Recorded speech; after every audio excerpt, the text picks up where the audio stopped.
జగన్ టూర్‌కి రక్షణ అయితే కల్పించట్లేదు. అతని మీదకి జనాలు పడిపోతున్నా, అతని వెహికల్ మీదకి ఎగిరి పడుతున్నా ఏం పట్టించుకోవట్ల.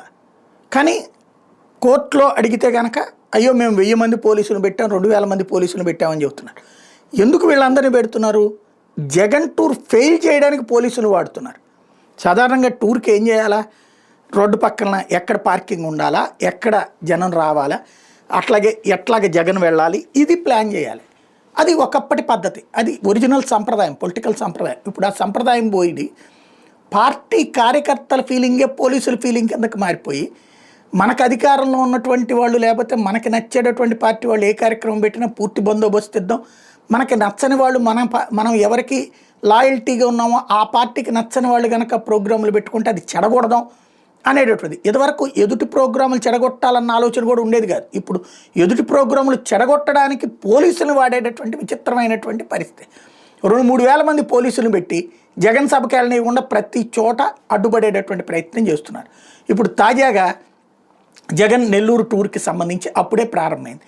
కొవ్వూరు వైపు నుండి వచ్చేటటువంటి చోట్ల గోతులు తవ్వారట. అంటే సాధారణంగా వీళ్ళు బ్యారికేడ్లు పెట్టినా ఏం పెట్టినా ఏదో ఒక రూట్లో వచ్చేస్తున్నారు. వాళ్ళు వెహికల్స్ వేసుకుని వచ్చేస్తున్నారు. బస్సులు ఉండదనివ్వట్లేదు, వేరే ఏమీ అందనివ్వకపోయినా వాళ్ళే ఆటో వేసుకుని వచ్చేస్తారు. ఆటోనో లేకపోతే ట్రాక్టరో ఏదో వేసుకుని వచ్చేస్తారు, 2 వీలర్లో వేసుకుని. అలా రానియకుండా ఉండటం కోసం ఆ రోడ్లని తవ్వేస్తే ఇంకెట్టొస్తారు? తవ్విన రోడ్డును దాటి మళ్ళీ మెయిన్ రోడ్డు మీదకి వస్తే అక్కడ బ్యారికేడ్లు పెట్టేసి ఉంటాయి, ముళ్ళకంపలు పెట్టేసి ఉంటాయి. కాబట్టి అట్లా రానియకుండా అడ్డుపడేటటువంటి, సాధారణంగా ఇది ఏ ధర్నాలప్పుడో రాస్తారోకోలప్పుడో చేస్తుంటారు, కానీ టూర్ అప్పుడు రానియకుండా చేసేటటువంటి ఒక విచిత్రమైనటువంటి కాన్సెప్ట్ తాజాగా నెల్లూరు మొత్తం కూడా దిగ్బంధించేశారు. జగన్ ఓ 10 మందితో దిగేసేసి ఒక్కడిగా వెళ్ళి, అంటే 10 మందితో హెలీప్యాడ్ దగ్గర జైలు దగ్గరికి ఆ 10 మందితో పోయి, ఆ తర్వాతన ప్రసన్న కుమార్ రెడ్డి దగ్గరికి ఇంటి దగ్గరికి ఒక్కడే వెళ్ళిపోయి నమస్కారం పెట్టేసి వెళ్ళిపోవాలి. ఇది వీళ్ళ కోరిక. మరి నెరవేరుతుందా లేదా మరి కాసేపట్లో తేలుతుంది.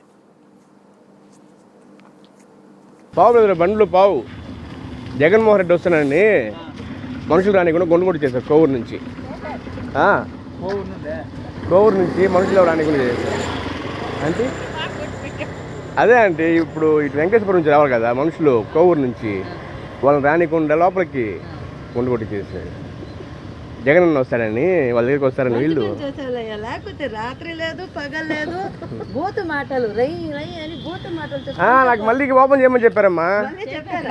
ఇంకొక కరెక్ట్గా 12 గంటలకు తీసేయమని చెప్పారు, మళ్ళీ క్లోజ్ చేయమని చెప్పారు. ఓన్లీ ఇప్పుడు వరకే 12 గంటలకు మళ్ళీ క్లోజ్ చేసేయమని చెప్పారు.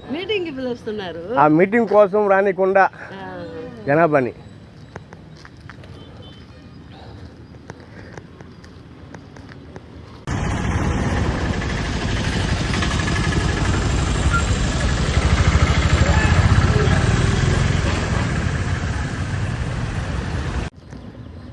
ఇది సార్